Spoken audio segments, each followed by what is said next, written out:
LPU ప్లేస్మెంట్ల రికార్డులు సృష్టిస్తోంది. Final year student 2.5 కోట్ల ప్యాకేజ్ పొందుతున్నారు. 1700 మందికి పైగా ఎల్పీయూ స్టూడెంట్స్ 10 లక్షల నుంచి 2.5 కోట్ల ప్యాకేజెస్ పొందారు.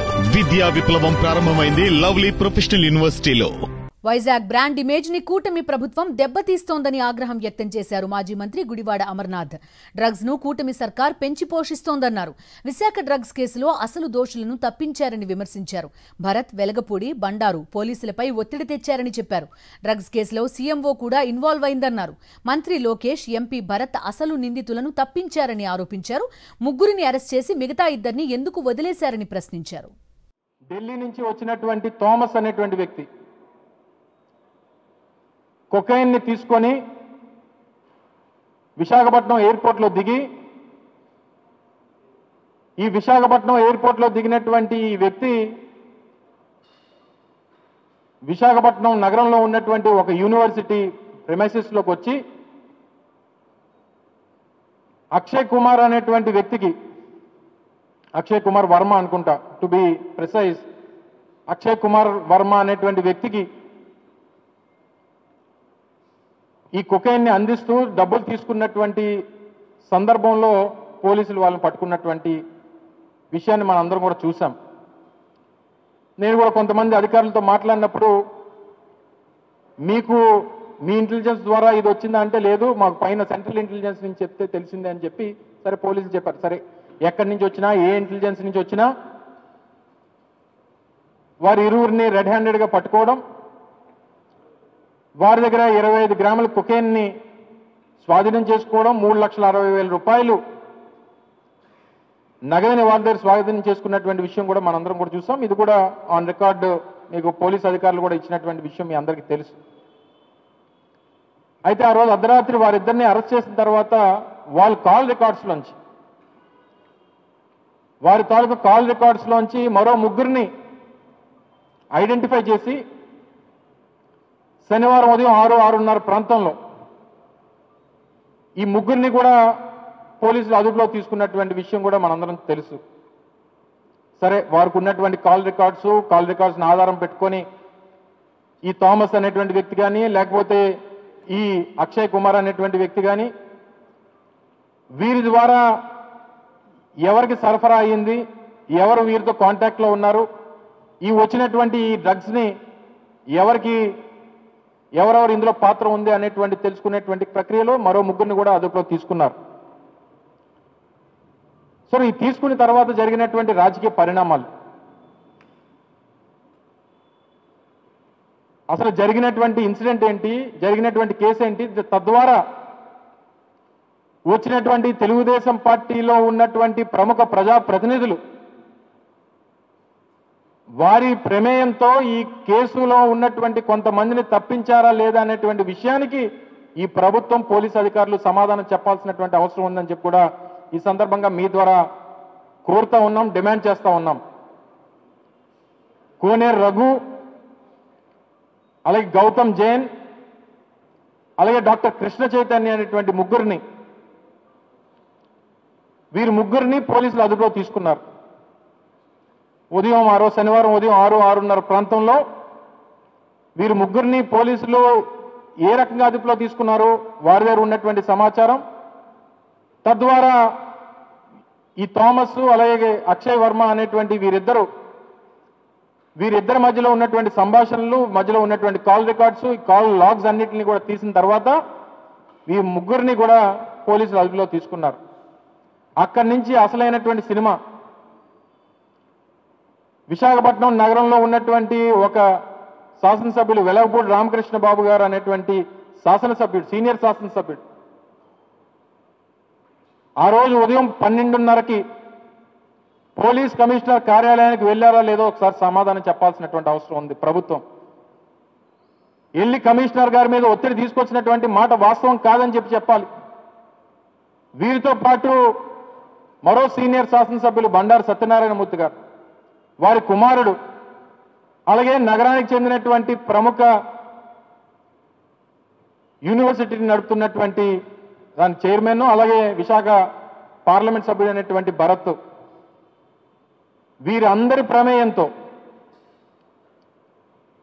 అదుపులో తీసుకున్నటువంటి ఆ ముగ్గురులో ఇద్దరిని విడిచిపెట్టారా లేదా ఒకసారి సమాధానం చెప్పాలి. ఆ రోజు పోలీసులు పత్రికా సమావేశం నిర్వహించినప్పుడు కూడా కొంతమంది పత్రికా మిత్రులు వారి ఇరువురు గురించి అడిగితే పోలీసులు తడబడ్డారా లేదా ఒకసారి దయచేసి మీరు కూడా ఒకసారి గమనించండి. వాళ్ళతో ఫోన్లో మాట్లాడినంత మాత్రాన కేసులో ఉండాలని లేదు, వాళ్ళకి ఇందులో ప్రమేయం ఉండాల్సినటువంటి అవసరం లేదనేటువంటి మాటలు పోలీస్ స్థాయి అధికారులు విచారించాల్సినటువంటి వారు 24 గంటల గడవక ముందే ఒక కన్క్లూజన్కి వచ్చి వాళ్ళు విడిచిపెట్టడం అనేటువంటిది ఎవరి పాత్ర ఇందులో ఉంది? ఎందుకు పోలీసులు ఈ ఒత్తిడికి లోనయ్యారు? నేను చెప్పినటువంటి ఈ శాసనసభ్యులు, ఈ పార్లమెంట్ సభ్యులతో పాటు ఈరోజు ప్రభుత్వాన్ని నడిపిస్తున్నటువంటి షాడో సీఎంగా ఉన్నటువంటి లోకేష్ అత్యంత సమీప బంధువుగా ఉన్నటువంటి వ్యక్తుల్ని విడిపించాలని, విడిచిపెట్టాలని చెప్పి ఈ పోలీస్ అధికారుల మీద ఒత్తిడి తీసుకొచ్చినటువంటి మాట, సీఎంఓ ఇన్వాల్వ్మెంట్ కూడా ఇందులో ఉందనేటువంటి మాట వాస్తవం కాదా ఒకసారి సమాధానం చెప్పాలి. ఇది కేవలం ఎక్కడో లోకల్గా ఉన్నటువంటి ఇష్యూ కాదు. రాష్ట్ర స్థాయిలో ముఖ్యమంత్రి గారి కార్యాలయం దగ్గర నుంచి, ముఖ్యమంత్రి గారి కుమారుడి దగ్గర నుంచి, ముఖ్యమంత్రి గారి కుమారుడికి తోడల్లుడి దగ్గర నుంచి, ఈ ప్రాంతంలో ఉన్నటువంటి సీనియర్ శాసనసభ్యుల దగ్గర నుంచి ఇంతమంది ఒత్తిడితో వారిని విడిచిపెట్టినటువంటి మాట వాస్తవం కాదా అని అడుగుతా ఉన్నా. ఈరోజు డ్రగ్స్ కి క్యాపిటల్ గా విశాఖపట్నాన్ని తయారు చేసి గంజాయి రాజధానిగా, కొకైన్ రాజధానిగా ఈరోజు ఈ ప్రాంతానికి ఏ రకంగా బ్రాండ్ ఇమేజ్ దెబ్బతింటా ఉందో అనేటువంటిది మనం చూస్తూ ఉన్నాం. కేవలం మాటలకే పరిమితం అయిపోయినటువంటి వీరి తాలూకు పనితనం ఆ రోజు మా ఎస్సీబీ జగన్మోహన్ రెడ్డి గారి నాయకత్వంలో ఎస్సీబీ ఉన్నప్పుడు స్పెషల్ ఎన్ఫోర్స్మెంట్ బ్యూరోని ఆ రోజు ఏర్పాటు చేసి సీనియర్ ఐపీఎస్ అధికారులని దాన్ని మానిటర్ చేస్తూ ఒక సీనియర్ ఐపీఎస్ అధికారిని ఆ రోజు దానికి హెడ్గా పెట్టి ఎక్కడ కూడా గంజాయి సాగు కానీ డ్రగ్స్ అనేటువంటివి ఈ రాష్ట్రంలో ఉండడానికి వీల్లేదని ఆ రోజు మేము అత్యధికమైనటువంటి కేసులు నమోదు చేశాం. దేనికి నమోదు చేశాం? మేము దాని మీద ఎఫర్ట్స్ పెట్టాం కాబట్టే, ప్రభుత్వంగా దాన్ని నిర్మూలించాలని చెప్పి ఒక తపన పడ్డాం కాబట్టే ఆ రోజు అన్ని కేసులు నమోదయ్యి ఎక్కువ మందిని మేము పట్టుకునేటువంటి దానికి అవకాశం దొరికింది. ఈరోజు విచ్చలవిడైపోయింది. వారిని విడిపించినప్పుడు ఎవరు వచ్చి తీసుకెళ్లారో ఈ గౌతమ్ జైన్ అలాగే రఘు అనేటువంటి వ్యక్తులు వీరిని విడిపించడానికి కారకులు ఎవరు? ఈ కేసు నమోదు అయిన తర్వాత శనివారం ఉదయం కేసు అందరికీ తెలిసిన తర్వాత, మీడియా దృష్టికి వచ్చిన తర్వాత విశాఖపట్నం పోలీస్ కమిషనరేట్కి వచ్చినటువంటి ప్రజాప్రతినిధుల తాలూకు వివరాలు, ఆ సీసీ కెమెరా ఫుటేజెస్ని మీరు బయటపెట్టేటువంటి దమ్ము మీకు ఉందా? ఎప్పుడు రానటువంటి ప్రజాప్రతినిధులు అసలు సిపి కార్యాలయానికి ఎందుకు వచ్చారు? ఈ పోలీస్ అధికారులకు వచ్చినటువంటి ఫోన్ కాల్స్, లేకపోతే వీరిని విడిపించాలని చెప్పి వచ్చినటువంటి ఒత్తిళ్లు, ఆ కాల్ రికార్డ్స్ అన్ని మీకు ప్రజల ముందు పెట్టేటువంటి ధైర్యం, సాహసం మీరు చేయగలరా అని చెప్పి మేము కోరుతా ఉన్నాం. ఎవరొచ్చి వీరిద్దరిని బయటికి విడిపించి తీసుకెళ్లారు అనేటువంటిది మీరు ప్రజల ముందు పెట్టాల్సినటువంటి అవసరం ఉంది. ఏ ఎంక్వైరీ చేశారని,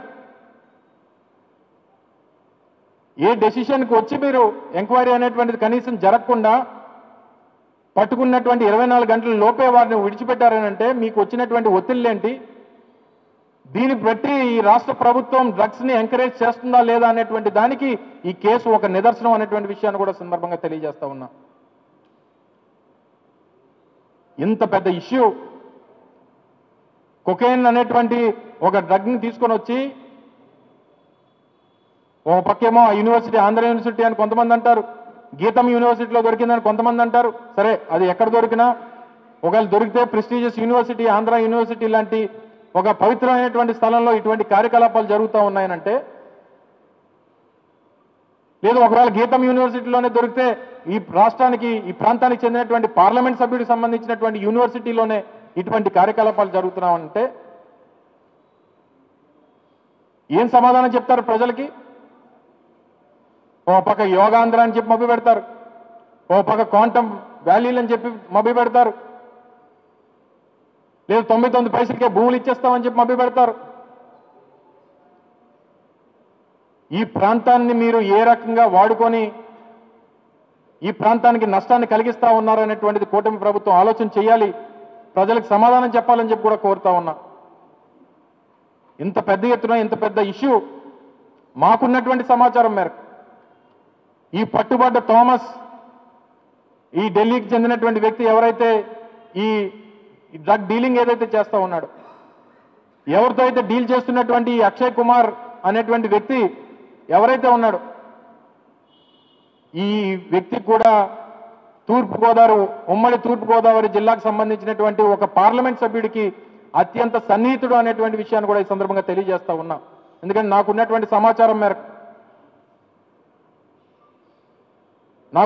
సమాచారం మేరకు ఉమ్మడి తూర్పుగోదావరి జిల్లాకు సంబంధించినటువంటి ఒక యువ పార్లమెంట్ సభ్యుడు, ఆ యువ పార్లమెంట్ సభ్యుడికి అక్షయ్ కుమార్ అనేటువంటి వ్యక్తి అత్యంత సన్నిహితుడు అనేటువంటి విషయం మాకున్నటువంటి సమాచారం.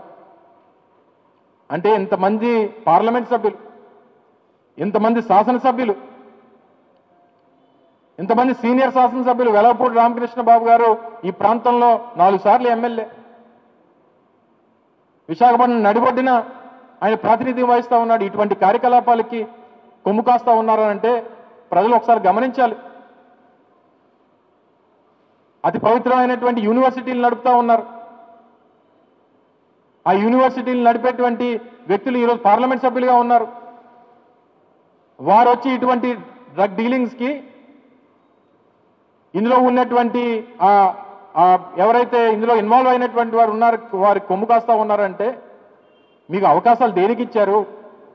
ఈ ప్రాంతాన్ని అభివృద్ధి చేయాలని, విశాఖపట్నాన్ని దేశంలోనే ఒక ఉన్నతమైనటువంటి నగరంగా తీర్చిదిద్దాలని, దీని బ్రాండ్ ఇమేజ్ని బాగు చేయాలని, దేశంలోనే అత్యంత ప్రముఖ నగరంగా దీన్ని తీర్చిదిద్దాలని చెప్పి ప్రయత్నం మా ప్రభుత్వంలో చేస్తే దీన్ని బ్రాండ్ ఇమేజ్ దెబ్బతీయడం, డ్రగ్ క్యాపిటల్గా దీన్ని తయారు చేయడం, డ్రగ్స్ని ఎంకరేజ్ చేసినటువంటి వారిని కొమ్ము కాయడం, కేవలం మీరు కొమ్ము కాస్తున్నారా లేకపోతే మీ తాలూకా ఇన్వాల్వ్మెంట్ కూడా, ఈ ప్రజాప్రతినిధుల తాలూకా ఇన్వాల్వ్మెంట్ కూడా ఇందులో ఉందా అనేటువంటి దానికి కూడా సమాధానం చెప్పాలి. ఇంతమంది ప్రజాప్రతినిధులు, ఈ అక్షయ్ కుమార్ అనేటువంటి వ్యక్తికి పూర్తిగా ప్రముఖ తెలుగుదేశం పార్టీకి చెందినటువంటి ప్రజాప్రతినిధులతో పూర్తి ఇన్వాల్వ్మెంట్స్ ఉన్నాయి, పూర్తి కనెక్షన్స్ ఉన్నాయి. ఆయన తాలూకు కాల్ లాగ్స్ తీస్తే, కాల్ డేటా అంతా తీస్తే ఎవరెవరు ఇన్వాల్వ్మెంట్ ఉంది ఇందులో అనేటువంటిది బయటకు వస్తుంది. వాటన్నిటినీ ఆధారం చేసుకొని మీరు ఈ కేసుని దర్యాప్తు చేసేటువంటి ధైర్యం ఈ ప్రభుత్వం చేయగలదా? చేసినటువంటి దర్యాప్తుని ప్రజల ముందు పెట్టగలదా అని చెప్పి కోరుతా ఉన్నాం. ఈ ప్రజల తరఫున డిమాండ్ చేస్తూ ఉన్నాం. ఆ రోజు ఎప్పుడో మా ప్రభుత్వంలో విశాఖపట్నంలో ఒక షిప్ దొరికిపోతే అందులో 25,000 టన్నులు, 25,000 కేజీలో 25,000 టన్నులు డ్రగ్స్ దొరికాయని చెప్పి మా మీద దుమ్మెత్తిపోసారే. తర్వాత సిబిఐ ఎంక్వైరీ చేసిన తర్వాత అది ఈస్ట్ అని చెప్పి ఎంక్వైరీ రిపోర్ట్ ఇచ్చిన తర్వాత మా మీద బురద జల్లినటువంటి టీవీ ఛానళ్ళు, కొన్ని పత్రికలు కనీసం క్షమాపణ కూడా చెప్పలేదే. మరి ఇంత పెద్ద ఇష్యూ, రోజు రాష్ట్రాన్ని దేశాన్ని కుదిపేస్తున్నటువంటి ఇష్యూ, ఇటువంటి ఇష్యూని తీసుకొని వచ్చి ఇంత పెద్ద ఇష్యూ అయ్యి అందులో ఇన్వాల్వ్ అయినటువంటి వ్యక్తుల్ని కాపాడేటువంటి కార్యక్రమం ప్రభుత్వంలో ఉన్నటువంటి పెద్దలు చేస్తూ ఉంటే పత్రికలు మాట్లాడవు, కొన్ని టీవీ ఛానల్స్కి అసలు ఆ కనే కనబడవు. మళ్ళీ పైపెచ్చు నిన్న మొన్న ఈనాడు పత్రిక చూసాం, అబ్బా బ్రహ్మాండంగా గంజాయి సాగు అనేటువంటిది అసలు ఈ రాష్ట్రంలోనే లేదు, పూర్తిగా దీన్ని నియంత్రించామని చెప్పి గొప్పలు రాయడం, మళ్ళీ పెద్ద బాకాలు వదలడం. అది ఈనాడు, ఆ ఏబిఎన్, మిగిలినటువంటి టీవీ ఛానల్స్, TV5 చూపించండి. ఇవన్నీ కూడా జరిగినటువంటి వాస్తవాలు చూపించండి. ఇందులో నేను చెప్పింది అన్ని కూడా ఆన్ రికార్డ్. వీళ్ళని అదుపులో తీసుకున్నటువంటి మాట వాస్తవం, ప్రజాప్రతినిధులు వారి మీద ఒత్తిడి తీసుకొచ్చినటువంటి మాట వాస్తవం, కొంతమంది ప్రజాప్రతినిధులు నేరుగా వెళ్ళి పోలీస్ కమిషనర్ని కలవడం వాస్తవం, కలిసిన తర్వాత 24 గంటలు గడవకముందే వీళ్ళందరినీ విడిచిపెట్టేయడం వాస్తవం. ఇంత జరిగినటువంటి పెద్ద ఇన్సిడెంట్ని మీ కొన్ని టీవీ ఛానల్స్ చూపించకపోవడం కూడా వాస్తవం. ఎందుకు దీన్ని మీరు ప్రొజెక్ట్ చేయట్లేదు? పాపం ఎవరన్నా చూపించాలనేటువంటి ప్రయత్నం చేస్తే వారి మీద నియంత్రించడం, వాళ్ళు నియంత్రించడం, కేబుల్ టీవీల్లో వాళ్ళ ఛానల్స్ కట్ చేసేయడం,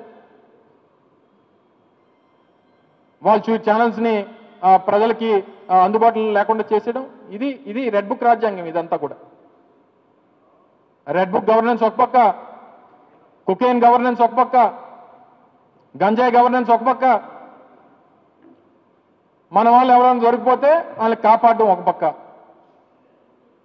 సో ఎంతమంది వ్యక్తుల తాలూకా ఇన్వాల్వ్మెంట్ ఈ నార్కోటిక్స్ సంబంధించినటువంటి ఒక అతిపెద్ద భూతం ఈరోజు దేశంలో, ప్రపంచంలో. అటువంటి దానికి ప్రజాప్రతినిధులు సహకరిస్తూ ఉన్నారు, వాళ్ళని కాపాడేటువంటి ప్రయత్నం చేస్తున్నారంటే మరి రాష్ట్రం ఏమైపోద్దో, ఎటు వెళ్ళిపోతుందో. మరి ముఖ్యంగా విశాఖపట్నం లాంటి నగరాలు, ఇప్పుడిప్పుడే ఎదుగుతున్నటువంటి నగరాలు, బెంగళూరో, హైదరాబాదో, చెన్నైయో, లేకపోతే క్యాల్కటావో, లేకపోతే ముంబై లాంటి నగరాలతో పోటీ పడాలనేటువంటి ప్రయత్నం చేస్తున్నటువంటి నగరం విశాఖపట్నం. లేదా మీ అమరావతి కోసం ఈ విశాఖపట్నాన్ని తుంచేయాలని చెప్పి చూస్తున్నారా? మరి చంద్రబాబు నాయుడు గారి ప్రయత్నం ఏంటో మాకైతే అర్థం కావట్లేదు. నా అమరావతి బాగుపడాలనంటే విశాఖపట్నాన్ని రూపుమాపేయాలి, లేకపోతే దీన్ని కనబడకుండా చేసేయాలనేటువంటి ప్రయత్నం ఏదన్నా మరి తండ్రి కొడుకులు ఇద్దరు కలిసి చేస్తున్నారో మరి మాకైతే అర్థం కావట్లేదు. ఇక్కడ భూములేమో 99 పైసలకి ఇచ్చేస్తారు, మీరేమో అక్కడ రియల్ ఎస్టేట్ చేసుకుంటారు అమరావతిలో. ఇప్పుడే మళ్ళీ ఒక 10 ఎకరాలు మధురవాడలో మళ్ళీ 10 ఎకరాలు ఒక కంపెనీకి ఇచ్చారు 99 పైసలకి. సరే, 1-2 పెద్ద కంపెనీలు, ఓ TCS లాంటిదో లేకపోతే ఇన్ఫోసిస్ లాంటిదో, అలాంటి వాళ్ళకి ఒక మేజర్ యాంకర్ కంపెనీ రావడం వల్ల తప్పులేదు, అలాంటి వారికి ఇచ్చినా ఇబ్బంది లేదు. ఊరు పేరు లేనటువంటి కంపెనీలు కూడా డబ్బులు ఊరికనే భూములు ఇచ్చేస్తున్నామంటే ఎవరబ్బా సొత్తని?